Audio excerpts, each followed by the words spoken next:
Good morning, everyone, and welcome to our Sunday morning roundtable. It is May 29th, 2016, and our subject, Ancient and Modern Necromancy, Alias Mesmerism and Hypnotism Denounced. Golden text, Daniel.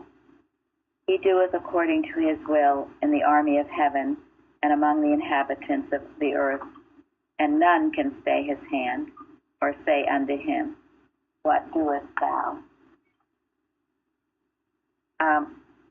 First, I'd like to start with, I don't know if any of you noticed the Memorial Day watching point on our website. Does anyone see that? Yes, very good. Okay, and what is it that it handles? This is Carpenter. The belief in death. Right, the belief in death.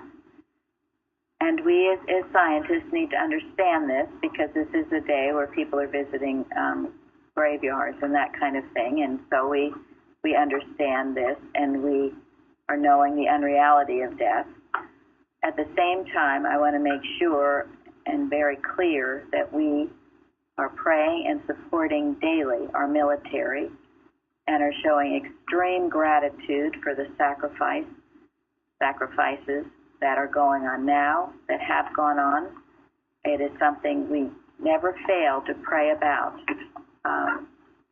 It's so important. We enjoy the freedom that we do today because of the many, many sacrifices of others, and that is certainly true about our military.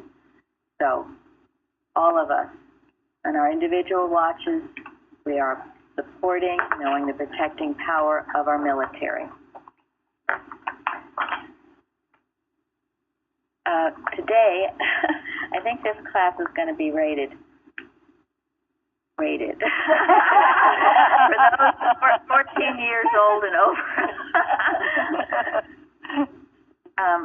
We're going to be talking about the working of animal magnetism, which many Christian scientists, many people are sound asleep about, do not know what is going on, and I certainly did not.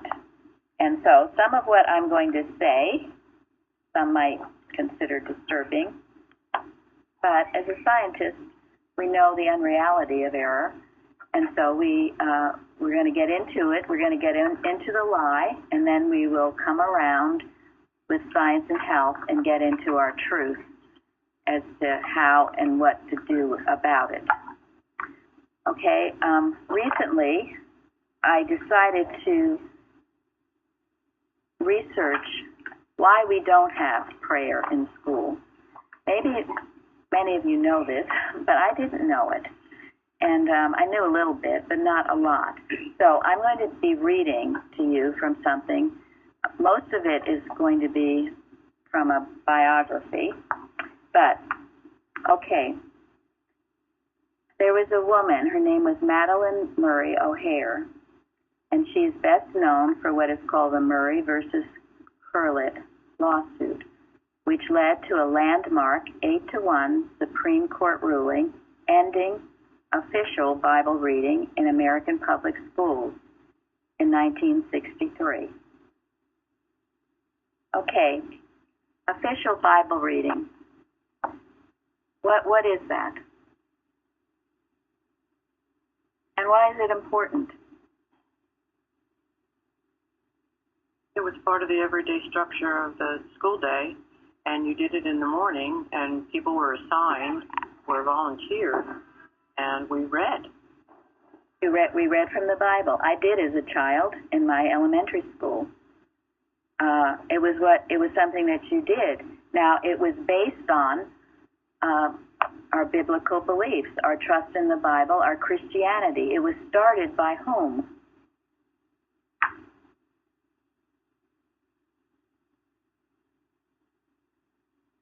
Our forefathers. George Washington. They all did it. They all prayed. John Adams. Ben Franklin. They all did it. They prayed. And it was part of, we've mentioned, Yale University, Harvard University. You couldn't get into it. This is in the 1600s unless you knew your Bible. It was absolutely required to be aware of the Word of God. Now, I found it fascinating. One dear justice, and his name was Potter Stewart.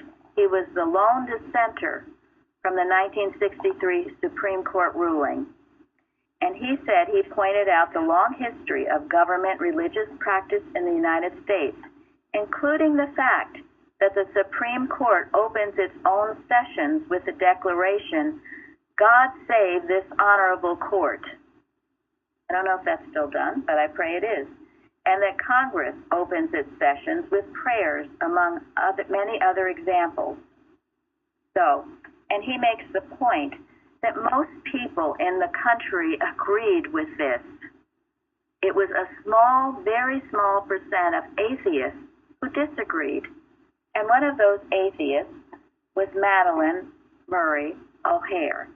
Okay, so now many people have said, okay, well, if she didn't start it, others would have, and it was true.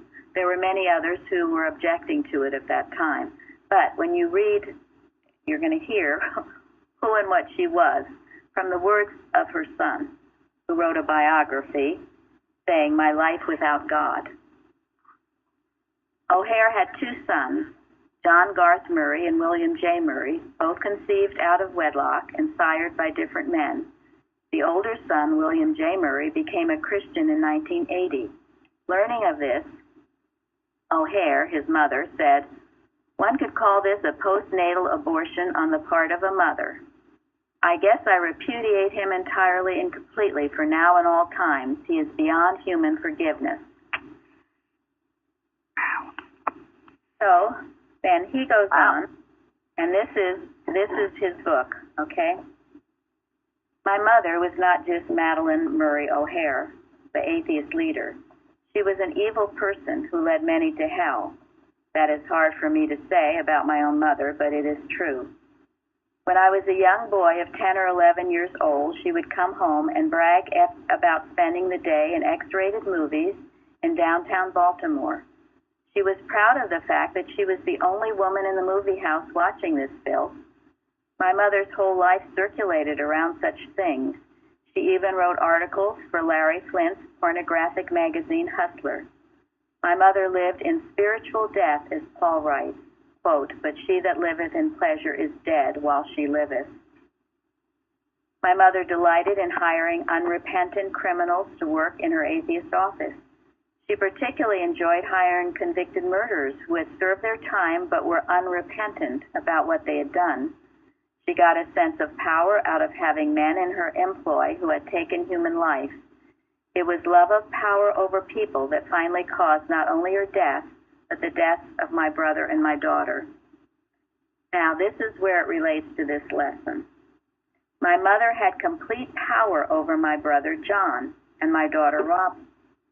Although I was able to break away from the evil of this family, an evil that had been there for generations, and I did read where her father practiced the occult, they could not.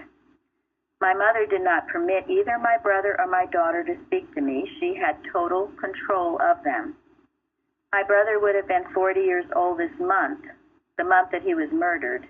He lived with my mother. He had breakfast with my mother. He went to work with my mother. He had lunch with my mother. He had dinner with my mother. He went on vacation with my mother. He never married. He never really had the opportunity to have a serious relationship with a woman because of the control my mother possessed over him. My mother had the same control over my daughter. She was just 30 the year she was murdered. She also lived with my mother. My mother used food to control her and make her unattractive to men. By the time she was murdered, she was so heavy she had to purchase 2 airline tickets because she could not fit in one. For 20 years, I could not talk to my brother. He would hang up the phone on me or tear up my letters and send them back. The same was true of my daughter. They both called me traitor because I had accepted Christ and changed my life. By traitor, they meant that I am no longer following the absolute direction of my mother as they did. So, I guess that's enough of it. Excuse us, we have Suzanne here. Come sit down. We have Suzanne, we have Fairley, we have Linda. Well, welcome, Suzanne. We're expecting Tom. We have Florence and Shardy. We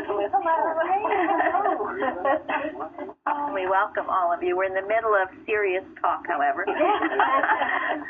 We're talking about the person who initiated the no prayer in our schools. So you'll have to listen to the beginning. Anyway, this life ended. All three of them were murdered in a very grisly fashion. By fellow atheists. By fellow atheists. And the son ends saying that my mother was not an atheist, she was a Satanist.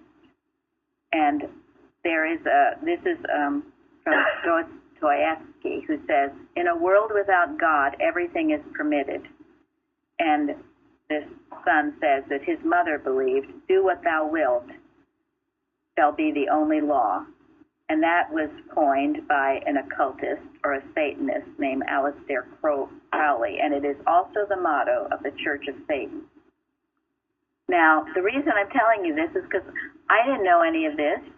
I knew you feel that sometimes wicked things are going on in our country. We've talked about the occult that Hitler was in. He was a Satanist as well.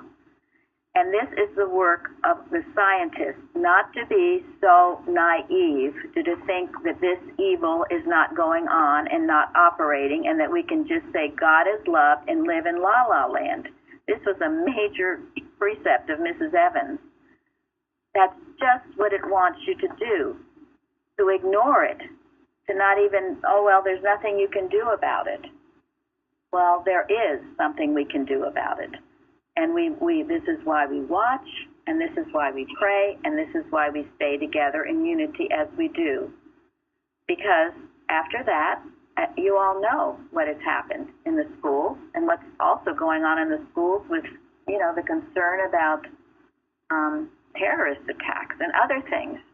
And I've always felt it started with this first turning away, falling away. So, and it was started by someone with this mentality. It can't be just taken for granted or ignored. It must be dealt with. Well, and as scientists, we learn that God is our only security. God is our only protection. And if we deliberately ignore God in the schools, well, guess what happens to the schools?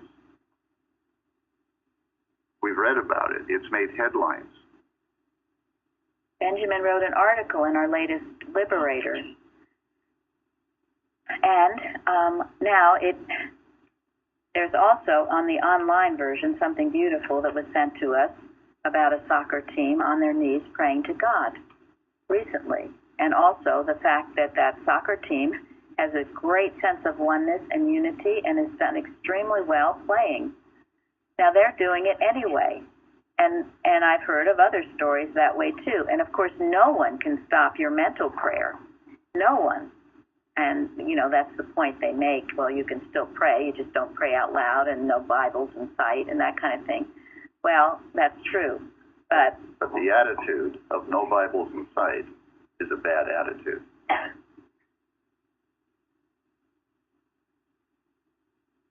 So we will be more aware of the workings, and I find it interesting. I was a good little Christian scientist who really didn't want to know any evil, see any evil, hear any evil. And years and years and years I spent only reading science literature, which I don't think is a bad thing to do. But now I do feel like I've needed to delve into this and to understand the workings, how it works, and where we failed. There's a failure. And there's also, of course, the failure with Hitler, to recognize he was working in the occult. And they believe that there is this power apart from God that will have an effect when prayed to, or I don't know what they don't pray or chant or do whatever they do. So we can totally annihilate it because it's powerless, because it's not of God, but only if we're doing that work and are not stupid to it. The other thing I wanted to mention, this is something I've loved, it's called the Screw Tape Letters, and it's by C.S. Lewis. Now, Screw Tape was considered what? Who was he? Anyone know? The devil. The devil. Oh, okay. Screw Tape. He's also called Old Scratch. He's called a lot of things. That's from Nordic. Anyway, it's a classic work, and it's a series of letters from an experienced tempter named Screwtape to an apprentice temper named Wormwood. In the letters, Screwtape advises Wormwood about how to pull a certain human patient away from God and towards the depths of hell. So one of the things he says, indeed, the safest road to hell is the gradual one, the gentle slope, soft underfoot, without sudden turning, without milestones, without signposts. What does that mean?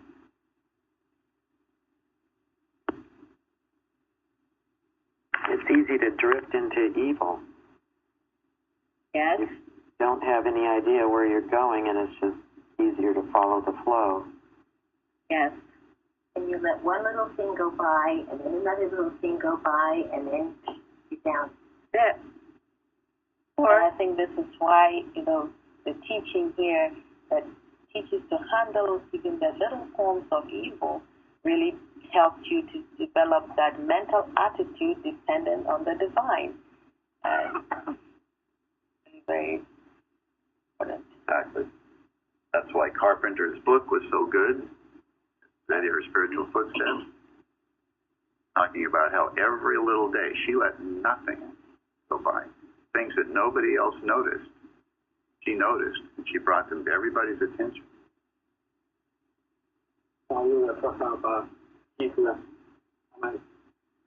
this war, Hitler is a symbol of evil. He tried to discuss evil was always using because a lot of people can actually, there are a lot of people who still relate to him, who must be part of that, some are not. But when I read about Hitler a little bit, his behavior of how he started, it didn't suddenly become powerful. Dominance of he started gradually, even when he was in high school. He knew where he was going, he knew what he wanted to become. But busy, he was, but he didn't achieve it overnight. No? One step at a time.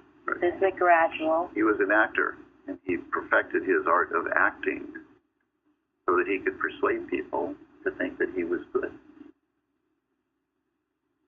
He had someone in charge of propaganda. Yeah. And this is how the evil works. It's propaganda. It tells you things that are true that are not true. They are downright lies. That's why the only way you can tell is with your spiritual sense. So yes. Even this, even the current evil we are facing today, like this terrorist organization, if you look at the units where they originate from, where they operate from, they usually like people living around them. People say to this, yeah, that's why those people portray them. If you look for them, you can't find them because people who live within them like them. The people who live outside them don't like them. So Well, and some of them are terrified by them because if they disobey, it is literally off with their heads. They gradually want those people over by doing all kinds of things that they think those people need. And without those people recognizing them as evil, they want them. This is evil. It is dangerous. It is.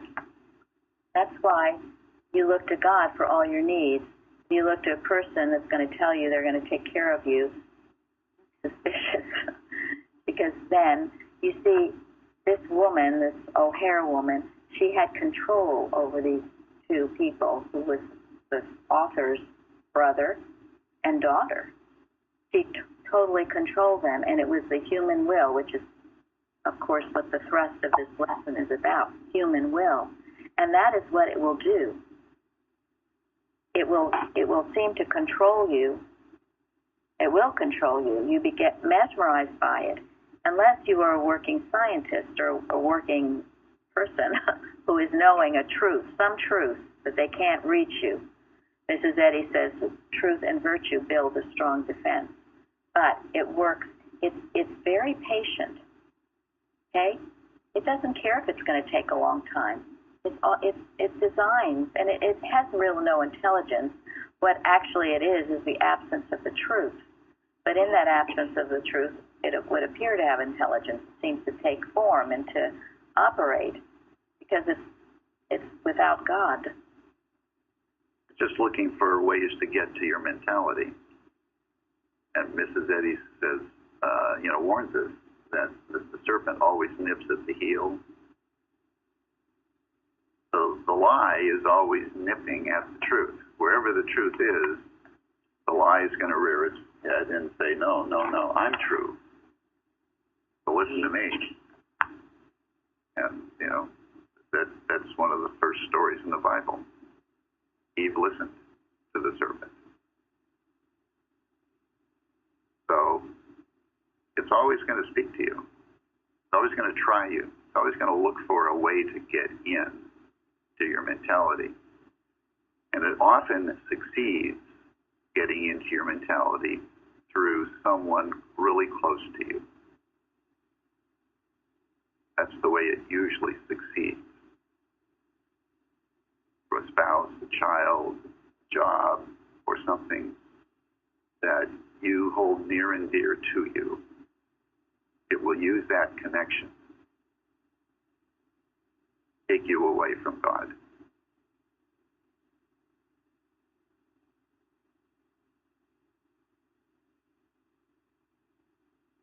True Tape also tells his wormwood, our cause, meaning the cause of evil, is never more in danger than when a human, no longer desiring, but intending to do our enemy's will, which is God's will. He looks around the universe from which every trace of him seems to have vanished. Every trace of God seems to have vanished. And asks why he has been forsaken. But he still obeys. That is, did not you see that with the Christ? Why hast thou forsaken me? We have found, I was talking to Gary this morning on the way over, when you were pushed to the limit, when you were pushed to your breaking point, that is when great things are about to happen, if you can stand it. And it's not easy to bear that pressure. But if you can stand it, when you come out on the other side, so much of that dross in you has been burned out, and the gold remains. So don't ever forget, in your very, very darkest hours, when you feel like you are pushed till you cannot bear it anymore, you will find the release you seek if you stay loyal. That's what this is saying. This is what he is saying. The cause is his cause of evil is never in more danger than when they find a person like that. Because that person is capable of great good. And here comes Tom. Yay. Okay, now we're all here. The gang's all here. So, remember this. And know that no matter how hard the situation might be that you're going through, if you can remain faithful and loyal to your Father and know that he is still with you, you will come through it. And I know many of you have experienced that and have come through it. And it's not, as we've talked about, just a one-shot thing. It keeps happening. Maybe not to that extreme degree, but you will continue to be tested. When you think of the people who were able to stay in Mrs. Eddy's home, not be pulled out or thrown out, went on to write some really wonderful things, to do some really wonderful things. And there were a lot of people who went to Mrs. Eddy's home who couldn't stay, who couldn't stand it. We probably wouldn't have appreciated that had we not gone through what we went through here when we were kicked out of the Boston organization and were on our own with God. And we really, Mrs. Evans had no choice but to just put her whole heart and soul. Fortunately, she had already put her whole heart and soul into it. So it was all hands to the pump. And there was no tolerance, error of any kind. There was no gossip in the foyer. When we were together at meals, there was no chit-chatting. It was, you had a job to do at church. You prayed about it before you got here, and if you screwed up, it showed you were in the wrong mind, and you got told about it. And there were a lot of people who couldn't take the pressure, so they left. They're, living their lives, whatever. There weren't very many people who were able to go through that, take the pressure, get to a breaking point, and say, I'm still with you, God, and I'll do whatever, and literally put their lives on the altar, be willing to do whatever they had to do, give up whatever they had to give up, knowing that you never ever have to give up anything good for God. That takes a lot of faith. Mrs. Eddy said about bending when there's pressure comes to mind. Is that right? Yeah. So then if you're bending with it, you can't break, really. That's right. You don't break. And that's yielding to God's will. Right. Going according to God's will. Human will won't bend when the winds of God blow. Human will stand. That's direct. Right. And it will break. And it will break. Exactly. And pride as well. Right. Yeah, she says, I think when she stepped on the grass. Right. It would come back. And she would too. She would bend and yield. And she was certainly pushed to her brink more than once. Mm-hmm. But now no one looks forward to that experience or even likes to talk about it. Many of you have been there. Some of you perhaps haven't. But it's nothing to fear, and maybe I want you to definitely know that. It's a good thing. And it's nothing to be ashamed of. It's nothing to be ashamed of. Yep. You reach that point, and you have to give up so much of your human sense of life. You change your base of life from the human to the divine. And it's a tremendous thing. Actually, totally liberating. It is. And then you realize, you look back and see what bondage you were in, perhaps not even knowing it. Terrible bondage.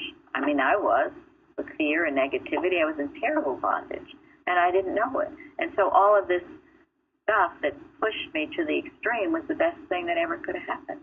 You're forced to give it up. Why trials are proofs of God's care. So for those of you who came late, you have to listen to the beginning of this.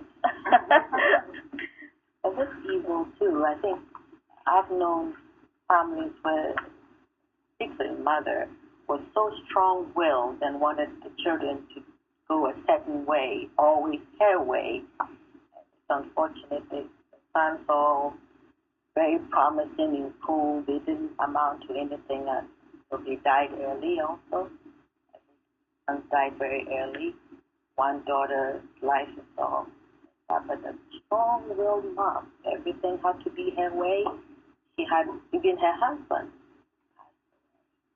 So it's something. The lesson of this is that stubborn, this strong-will, controlling thing. Nothing but Well, I can remember early on in my coming to Plainfield and in our classes with Mrs. Evans, she would teach regularly. And I remember the first time she said, She asked the question. She says, what is the objective of mortal mind? What is its objective? Exactly. And I thought, well, wait a minute. Because it is to destroy. It is to kill. That is its objective.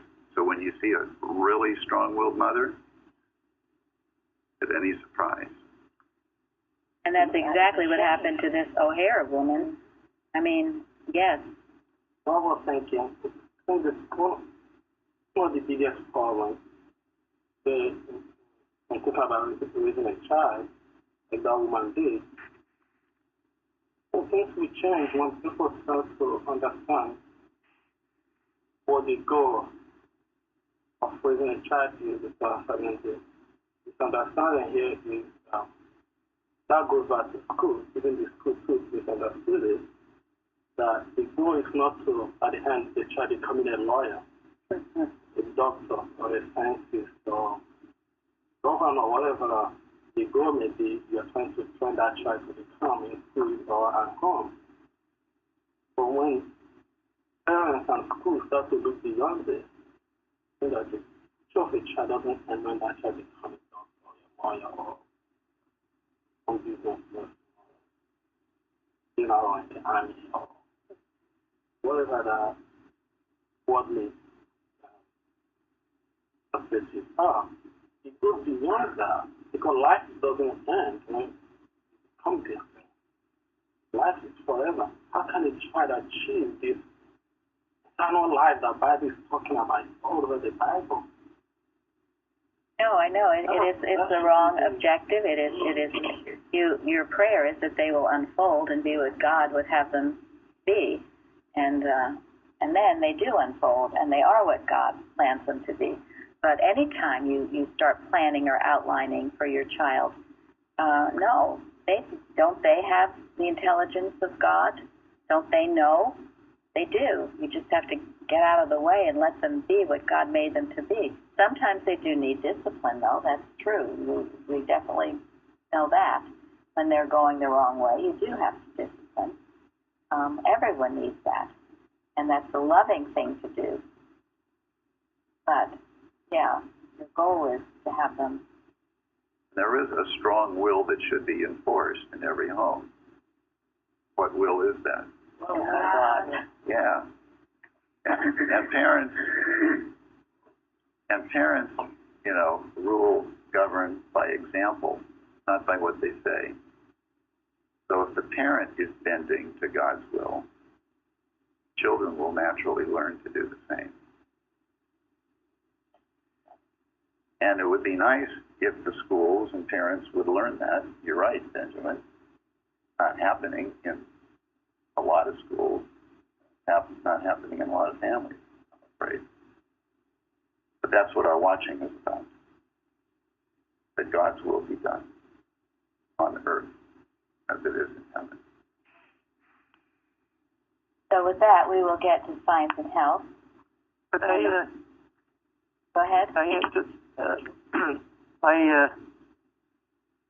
question, and I'm curious if this, you could say yes or no to this, is that in studying the history of Christian Science, and I think it came from Andrew Hartsock,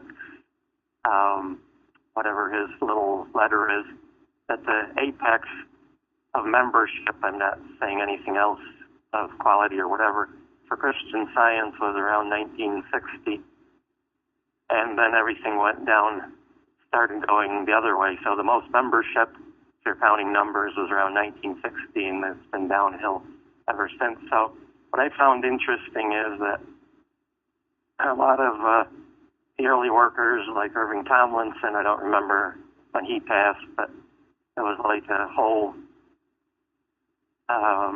bunch of those individuals lasted till the 40s or the 50s, and then there seemed to be this decline, and it was interesting to me that decision you're talking about happened in 1963, so that was when the decline started. So, in other words, if Christian Science had continued onward and upward, then the rest of this wouldn't have happened. Right. There's much truth to that, Mike. Thank you. And one of the things I read said just that the 60s were just terrible. All kinds of things were going on. But it's almost where you can say that about any time. We say that about now, too. So, but yeah, that was a landmark decision. And to think that just that one man stood, one man, and I'd never heard of him before this week when I was investigating. Say a silent prayer of thanks for those who have stood and done what is right, despite unpopularity with the current views. There had to be a fallen away, obviously, first, because if only a few atheists could overturn something like that and change it all to another side, then it means that the right side wasn't up straight. They obviously. No, they were sleeping. The falling away was for decades. Yes, so then Decades. I mean, think of the litigation in the church. Right. 1919 to 1921. That's when some of the very best members of the church were excommunicated. The people who were left were largely asleep. The numbers grew for a while, but look at, when did the Bolsheviks take over in 1913? When did we start income tax, and when did we start, the central bank in 1913? World War One, and what did that lead to? Hitler, all kinds of nonsense. Mrs. Eddy had stopped watching, and her group, her students. So, mustn't stop watching, nor must we be discouraged, nor must we not recognize there's many things that I'm sure have been prevented because of our work, but we just never will know that because they were prevented. So, sometimes later I hear of things that were prevented. And, she and the few workers around her that did good work probably kept the world together until 1910. And then there was her group of good workers that did continue the work. I know they did. And what we were told it was the 40s that the dropping off was. Anything past that, all the really original good workers, most of them were gone. Not entirely, but most of them. So, but then I'm along that line that was before she even passed on. yes, it started before she even passed on. Yes, it did. But it already started. Go ahead, Mike. I have this book, Bliss Knapp, Christian Scientist, and made me think of that because he said in one letter he wrote to somebody, it's a compilation of letters to him and from him. So it's in his own words, but he was talking about how for years he'd been trying to get the other church to translate everything into German, and it happened too late.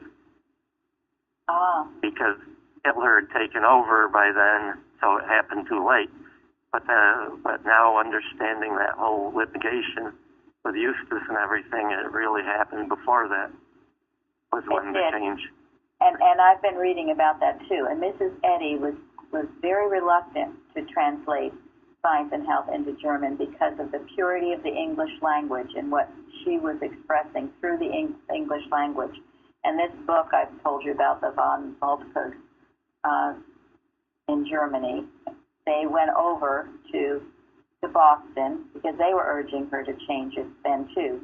And she finally did agree. And they spent like 5 months in Boston. I'm not even sure they met her, but they worked on a they felt was the precise translation that they could get where she approved. But you're right, it was right at the brink of World War II. But even now, I would say if you can understand English, it's best to read it in English. Maybe Suzanne can help us with that. Well, my German cousin,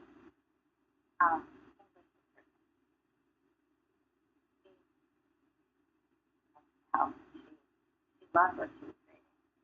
Even as a second language, she was just feeling the truth and absorbing it and loving it. So I do think that now that English has become the language around the world, people are now questioning that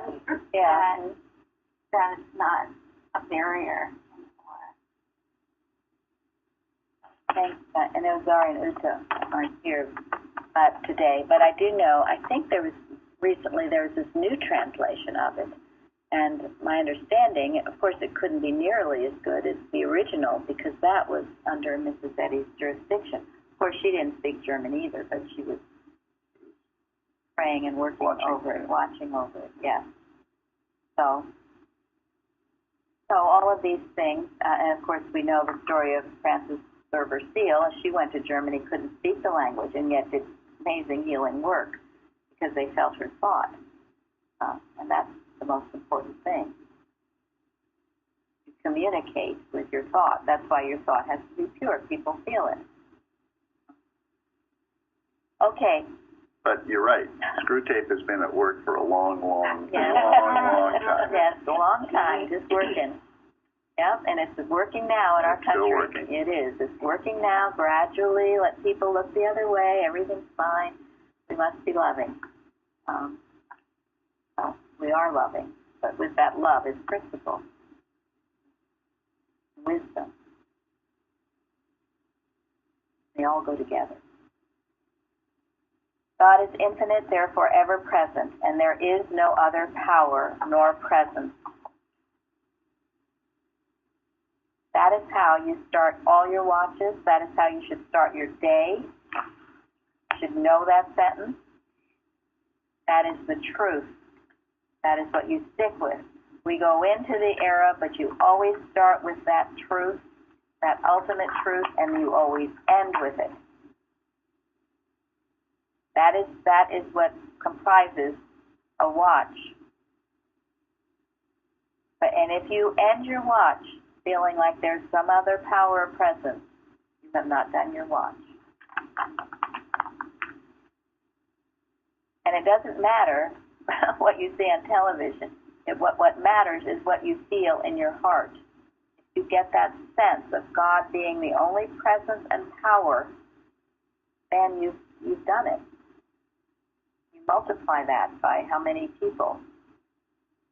It sends out tremendous light, truth, and the era cannot encroach. The reason we are losing, someone was saying something about our country, established Christianity.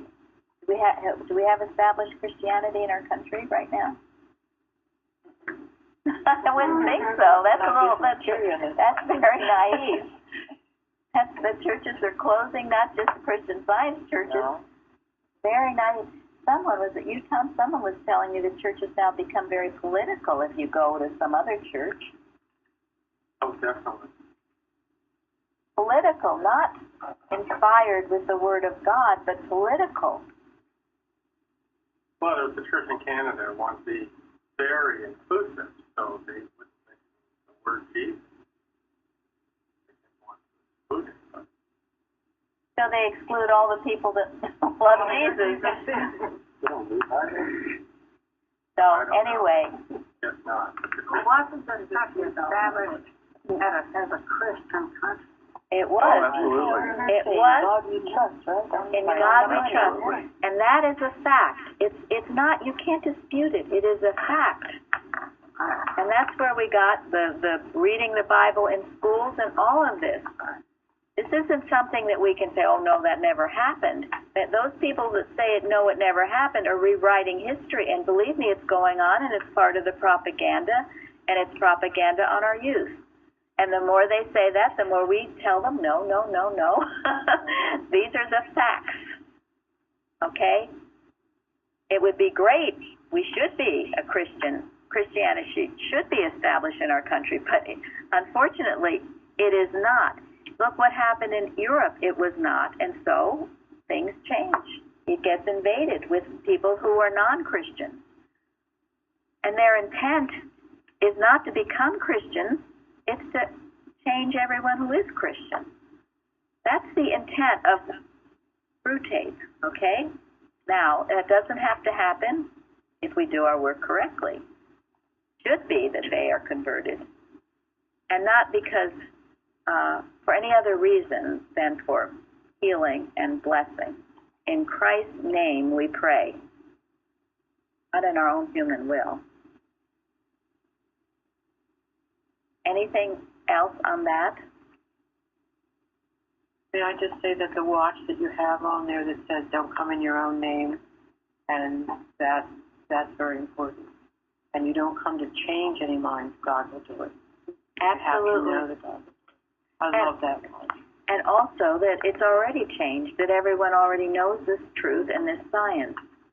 It's already done and complete, and we're lifting the veil. Thank you. Absolutely. This is knowing that there is no other power or presence. But the middle part cannot be jumped over. You got it? And It's what Era's trying to do. Okay, go ahead. in the lesson of Balaam from yesterday, I'm going to throw this in real quick. I recognized that they were having Balak was having an immigration problem. The children of Israel were going to immigrate into his land, and he didn't want them. And Balaam recognized from God that he couldn't curse them, but he didn't recognize from God that he should have converted Balak to the children of Israel rather than being devious. So when I look at we have this immigration issue now, if we had a strong Christian Science country, there would be no issue. There would be plenty for everybody. We could share the wealth with everybody. There would be somehow enough land. You could feed thousands off of one loaf of bread like Jesus did. That's wherein lies the problem is that people on the receiving end, including myself, aren't the true Christians. So, it's up to me to understand and learn the true Christianity. So I am not so greedy and that I can share better with everybody. Well, and there's already enough land already. It's not all in the United States of America. It's around the world. It's infinite supply. People don't have to immigrate here to find the promised land. Balak didn't have an immigration problem. His problem was they didn't know the one God. They worshipped false gods. That was his problem. Thank you. Thank you. We were trying to get rid of the ones that were worshiping the one God. Yes. Thank you. Absolutely. So, and that's absolutely true. We don't have some little, little thing here in the United States that no one else has. Oasis, maybe. Yeah, oasis. Thank you. A little oasis. But yes, far from that. It is. And in thinking that, then we think we have something more than others. And again, that's not scientific. It is everywhere, and it can be demonstrated everywhere. It doesn't have to be that they all have to come here. And that doesn't make true, really sense. But only these problems can only be answered in science. They can't be answered in any other way. And that is true. There is infinite supply, and it is for all people everywhere. And this is our work. And we can't be naive about it. I do agree with that 100% because I'm an immigrant, and this was an oasis for my parents. And I've been back to my home country many, many years later, and it doesn't look so pretty there. But my point is that, and you're 100% correct, there is enough land everywhere, but if we exported Christian Science, Mrs. Eddy did, that would provide for the people in their own country. And the people I see, like the Mexicans, I read this thing about dairy farmers hiring Mexicans and they should let them go home once every 7 years to see their family. And it's like, you got to be kidding me. That's slavery. And does a person cross the Rio Grande and with a threat of death and life and limb and who knows what else because things aren't desperate in their country? So we need to export. First, I need to straighten myself out. I'm talking about myself. We don't need to export anything. We just need to live the right lives. You know, we've got internet, we've got newspapers, we've got television cameras, we've got everything to let people know what's going on. All we need to do is live the life that God has given us to live. And it will be a shining example. In other words, let the light shine. If there's darkness elsewhere in the world, shine the darn light. Yeah, so that the wrong education or the false education that there's only one place that there's all this can be changed, because all this happens because of false education. And it's true, only Christian Science explains it this way. People have the Bible, people go to church, but the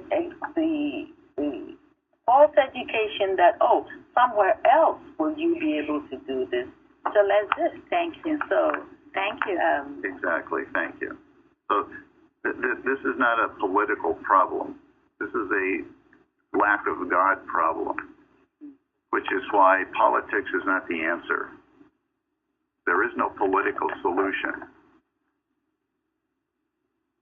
Through Christian Science, we know that America is an idea, and that idea is infinite. So it's everywhere, for everyone. Yes. Thank you. Yes. Very good. Yes. And Benjamin and Florence are proof. They came from Africa, and they are very spiritually minded Christians, and they got it there. It can be gotten anywhere, okay? Anywhere. And I met people from Haiti. I met people from everywhere. There's God in their faces.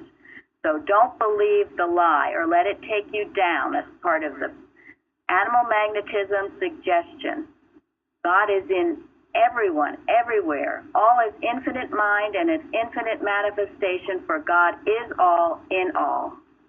Now, I was going to have Florence end with ways that are vain, but we are getting past due. So I'm going to read one sentence, and this is from the Red Book on page 78. Any evil in the past cannot act as present consequences, nor claim those consequences of evil to be indestructible. For God knows no evil, and it has no presence. You're welcome. We're going to have a glorious service with our readers here in Plainfield and lots of visitors. Right here in America. Right here in the U.S. of A. Okay.